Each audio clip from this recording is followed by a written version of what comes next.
It is all about the movement of people from one place to another. It is about the movement of goods and services. It is very critical to the economy of any society, and that's why we're taking it very seriously.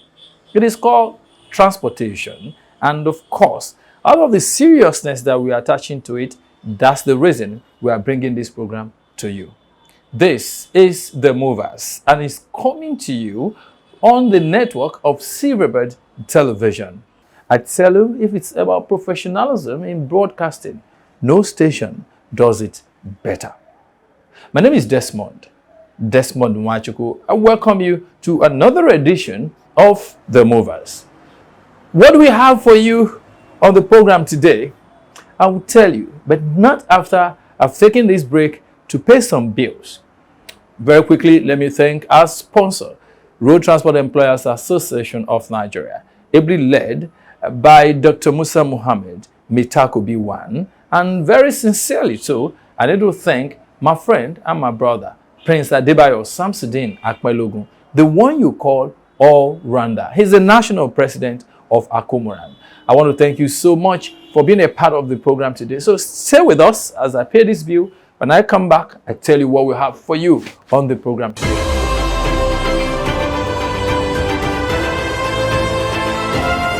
From 1933, when it began operations as Motor Transport Union, till it was restructured under Decree 21 and 22 of 1978, later amended by Decree 1 of 1999 and published in the Official Gazette No. 6, Volume 65 of the Federal Republic of Nigeria, Road Transport Employers Association of Nigeria has contributed immensely to the development of Nigeria's economy. As a union backed by law, RTAN, under the pragmatic leadership of Alhaji Musa Mohammed, is set to play its role in the transformation and reformation of the transportation sector. With a well-established structure in Nigeria's 774 local government areas and about 10 million membership strength, Alhaji Musa Mohammed is poised to lead RTAN into productive partnership with government at all levels to ensure your comfort. RTAN, the mover of the nation's economy, is committed to making Nigeria a better place for all. For more information, visit www.rtean.org.ng. Uproad Super! There were vacuums in Nigeria's transportation system that needed to be filled. It came to the rescue. The rising rate of unemployment in Nigeria has become a thing of concern. It has provided hundreds of thousands of Nigerians with a sustainable means of livelihood. The security challenge in Nigeria could have been worsened by idleness. It engaged and took many youths off the streets. Commercial motorcycle and tricycle are not arbitrage. They are rather beatitude. The word should be regulation and not banning of commercial motorcycle and tricycle without alternative. This message is powered by Akomoran under the national president, Prince Adebayo Samsudeen Akpelogun, all-rounder. Great Akomoran! Great!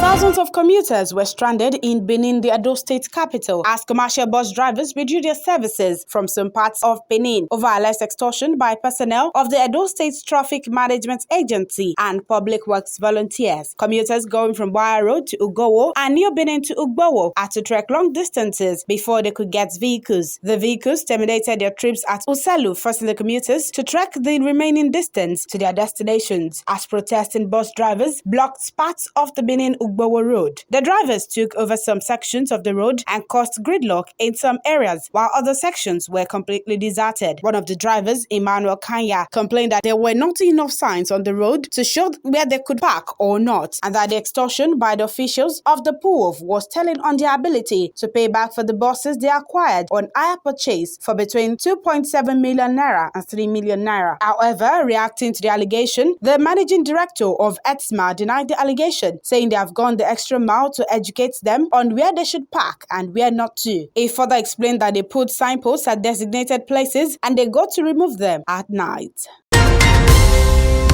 Chaos Chaos broke out on Sunday on the Lagos-Ibadan Expressway after the Julius Berger Nigeria PLC partially shut down Magboro and Warewa Ogun State ends of the highway. Thousands of travelers moving inwards Lagos State and those bound for Ogun State were trapped at the bottlenecks for several hours as the traffic was at standstill. While many motorists struggled to wriggle their way out of the logjam, officials of the Federal Road Safety Corps, FRSC, whose office was at MFM Magboro end of the road, stood aloof. The situation emboldened some commercial drivers and motorists to drive against traffic, which further compounded the gridlock. The gridlock, which lasted for many hours, started shortly after Julius Berger workers used a bulldozer to carry barricades to divert vehicular movement to a single lane between the Magboro and Warewa ends of the expressway. Following this, vehicles inbound Lagos State on getting to Magboro area were diverted to the lane which vehicles inbound Ogun State plied. However, the influx of vehicles plying the narrow lane created gridlock that stretched to the Mowe and the Berger ends of the expressway. The Director, Highway Southwest, Federal Ministry of Works, Adedamola Kuti, said the diversion would last between 4 and 6 days. He explained that the diversion is part of their program of work and people should not blame the contractor as it is in preparation for work on the Lagos-bound axis. He further explained that once the work is done, everything will be over as he enjoined commuters to exercise patience and nobody should drive against traffic. The Federal Controller of Works in Lagos, Mr. Olukayode Popola, in a statement on Sunday, said the diversion would speed up work on the road construction. He noted that the traffic diversion would be on the Lagos-bound carriageway.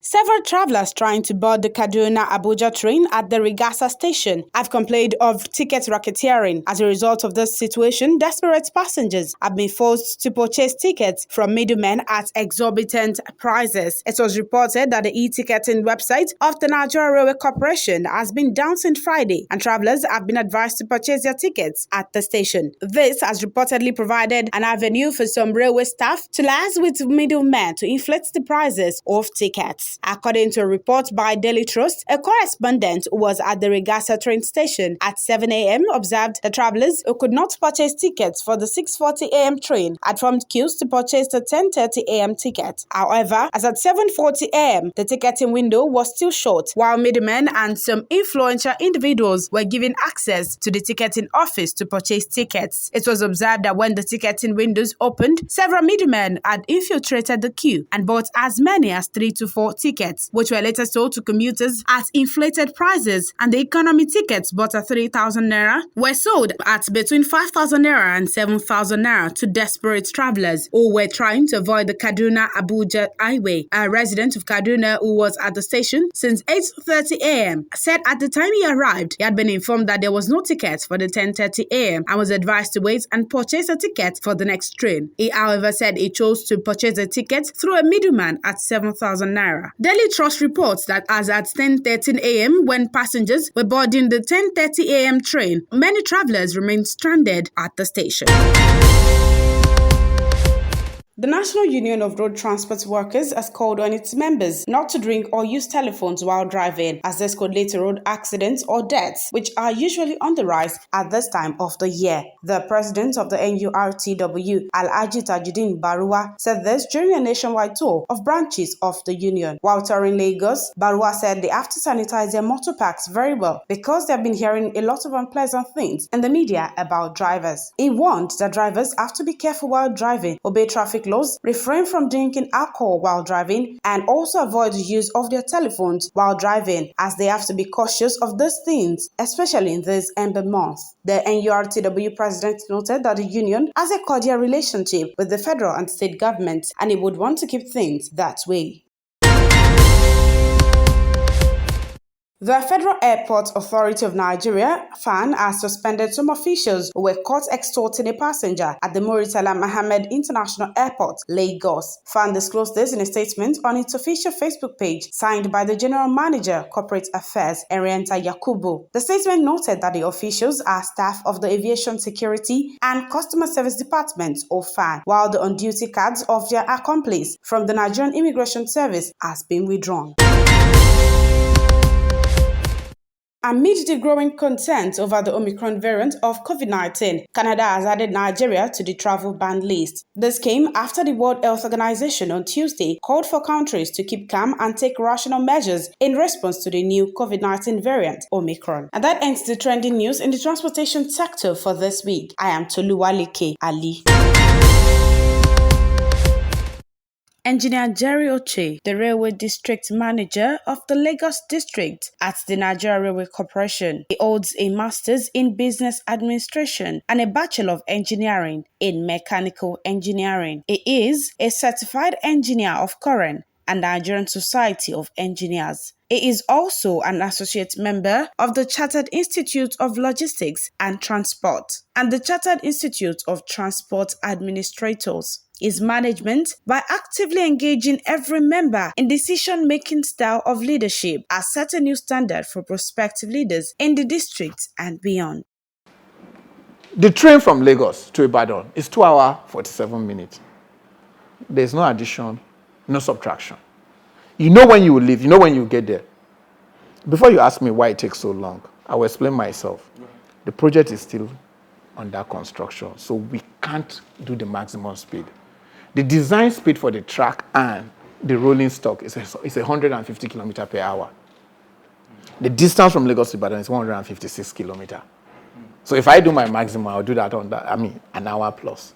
But hey, don't get too excited. There's no way we'll do the maximum at a go because we also have stopping stations. But if we want to do this train, we can actually do it conveniently in 1.5 hours. But that will be only when the project is fully ready. Yes, sir. I'd like you to tell me, at what point did train services zero down to the level of a bus stopping at every bus stop? I reference the Uromi experience. Okay, I'm happy you brought that. Okay, so for those that haven't gotten this explanation, what happened at Uromi, okay, so Uromi is on our Warri-Itakpe red line axis because what we do is we have different axes. It's one of the standard gauges. In fact, it was started by Shagari, and it was a purely freight-based rail. You know, the Itakpe, Iron or Alscom, that rail was built to service them. Now, when this government came on board, they saw the potential for passenger traffic, and we introduced passenger traffic there. But don't forget, if I say it's a freight-based rail, it means it had no station. Okay. So we had to bring in stations at certain locations.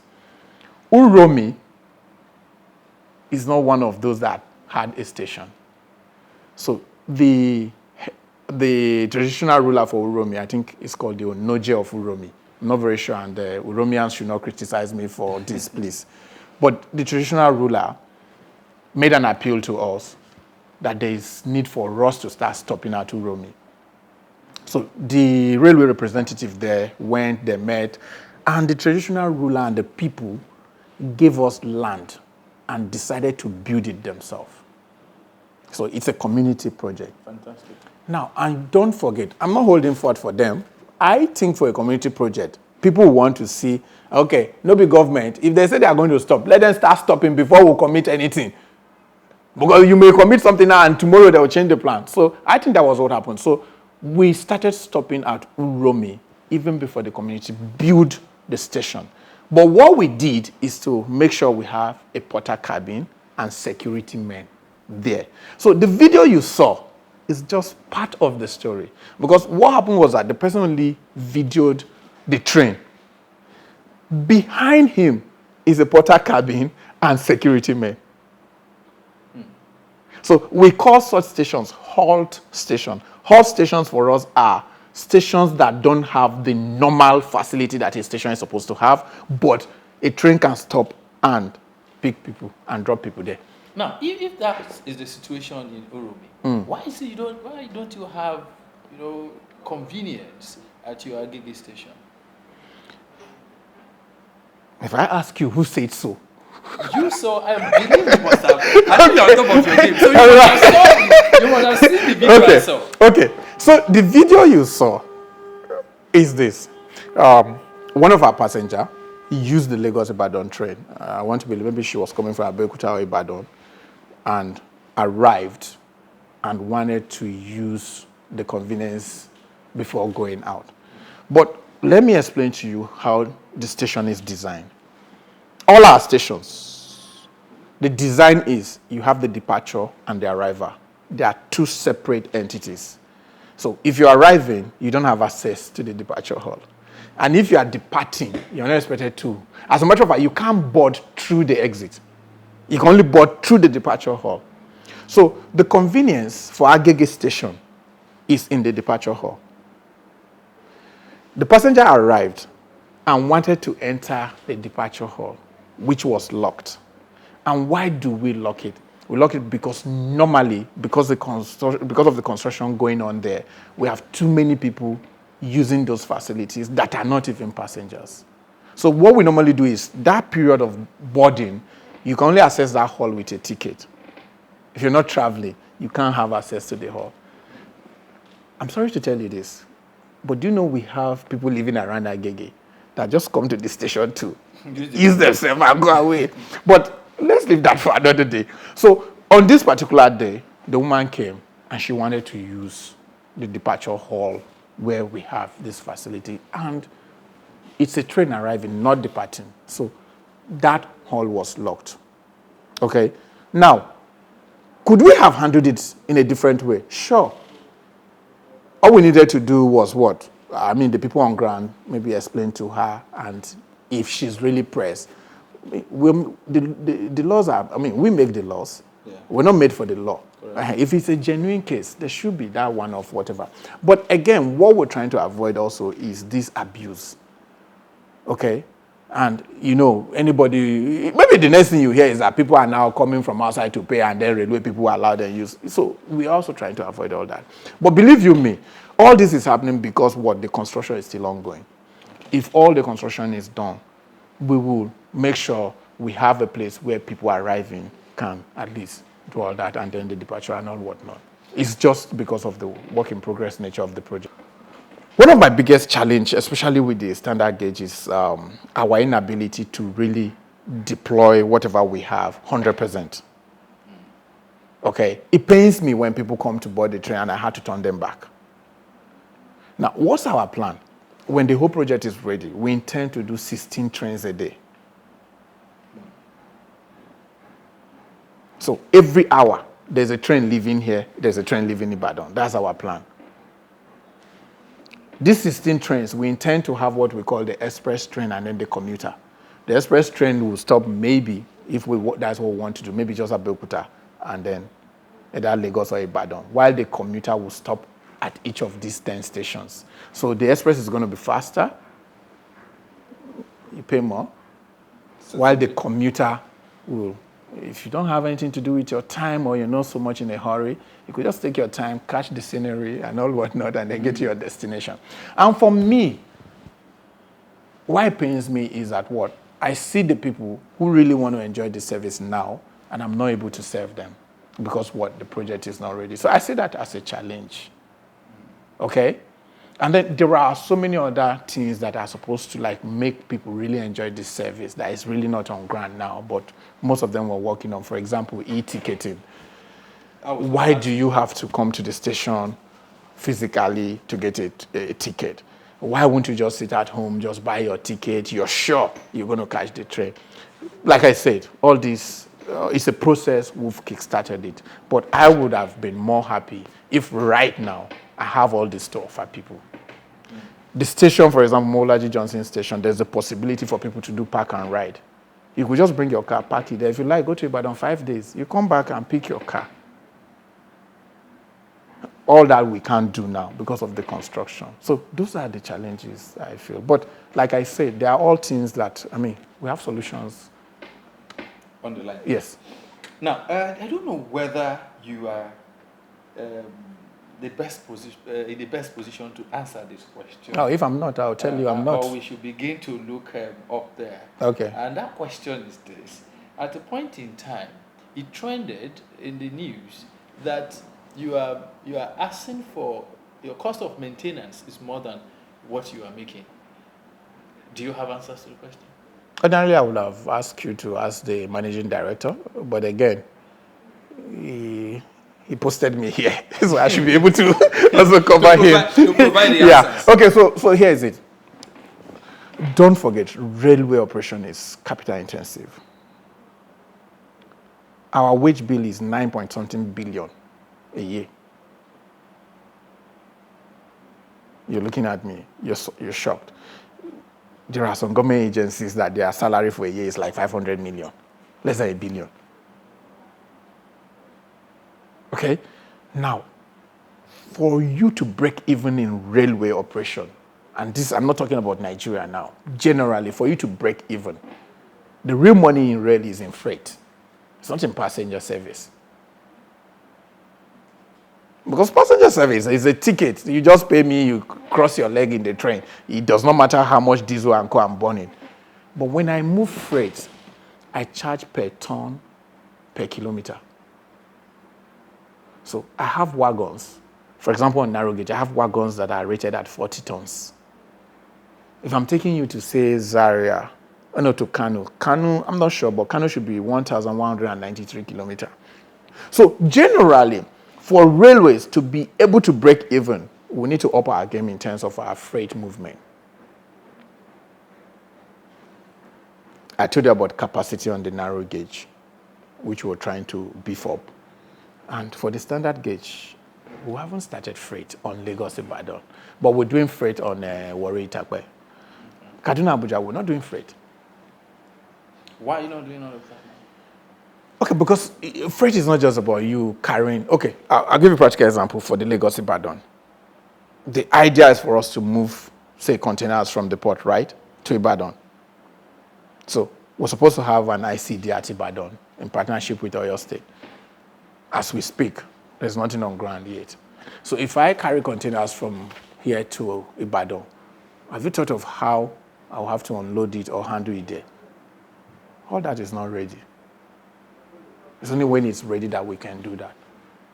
So it's a process. But again, like I told you, instead of us waiting to have this 100%, we're saying, okay, whatever level we've gotten to, let Nigerians start enjoying this thing. And then we continue to progress. Personally, I go for that. Oh, great. I also want to align with that. Thank you. What's your word for Nigerians? We have to go now. Okay. So for me, I just want to appeal to Nigerians because I can say almost everybody is in a hurry to have this thing function perfectly, especially the Lagos-Ibadan. Yeah, I'm also in a hurry to have it too. But again, please be patient with us. Whatever challenges you see now, in no distant time, it will be a thing of the past. And I also want to appeal to the government. What we're witnessing now is there's a lot of government interest in the railways. What happens if we have another government that is not interested in the railways like it is now? Everything we've achieved might be in reverse gear. How do we remedy that? Policies, consistency. Don't ask me how, because that's beyond me. The government has to be committed. China, every year they add a particular number of kilometers to their rail. It's a policy. India, there are certain tonnage of load that doesn't go on road. It has to go by rail. It's a policy. In other words, you're suggesting that before this government leaves, such policy must be in place. I think so. And again, maybe private people can also come on board. I'm aware the Railway Act of 1955, it's at the third stage of reading, so that we can also have private people participate. For now, we're the only ones that can operate rail in the country. Even the states that build rail, most of them, they consult us. So if we can have more players, maybe it will also help. But I think what we need is a policy and then consistency in the policy. I must thank you so much, Chair, for talking to us. Thank you. From 1933, when it began operations as Motor Transport Union, till it was restructured under Decree 21 and 22 of 1978, later amended by Decree 1 of 1999 and published in the Official Gazette No. 6, Volume 65 of the Federal Republic of Nigeria, Road Transport Employers Association of Nigeria has contributed immensely to the development of Nigeria's economy. As a union backed by law, RTEAN, under the pragmatic leadership of Alhaji Musa Mohammed, is set to play its role in the transformation and reformation of the transportation sector. With a well-established structure in Nigeria's 774 local government areas and about 10 million membership strength, Alhaji Musa Mohammed is poised to lead RTEAN into productive partnership with government at all levels to ensure your comfort. RTEAN, the mover of the nation's economy, is committed to making Nigeria a better place for all. For more information, visit www.rtean.org.ng. Uproad Super! There were vacuums in Nigeria's transportation system that needed to be filled. It came to the rescue. The rising rate of unemployment in Nigeria has become a thing of concern. It has provided hundreds of thousands of Nigerians with a sustainable means of livelihood. The security challenge in Nigeria could have been worsened by idleness. It engaged and took many youths off the streets. Commercial motorcycle and tricycle are not arbitrage. They are rather beatitude. The word should be regulation and not banning of commercial motorcycle and tricycle without alternative. This message is powered by Akomaran under the national president, Prince Adebayo Samsudeen Akpelogun, all-rounder. Great Akomaran! Great!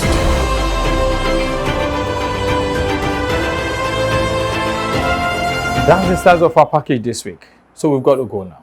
I want to thank you most sincerely for being a part of it. On behalf of the entire The Movers crew, we say thank you. And then, of course, we must also appreciate very quickly our sponsors. Much respect. God willing, we'll do this again in 7 days. My name is Desmond Machuku. God bless Nigeria.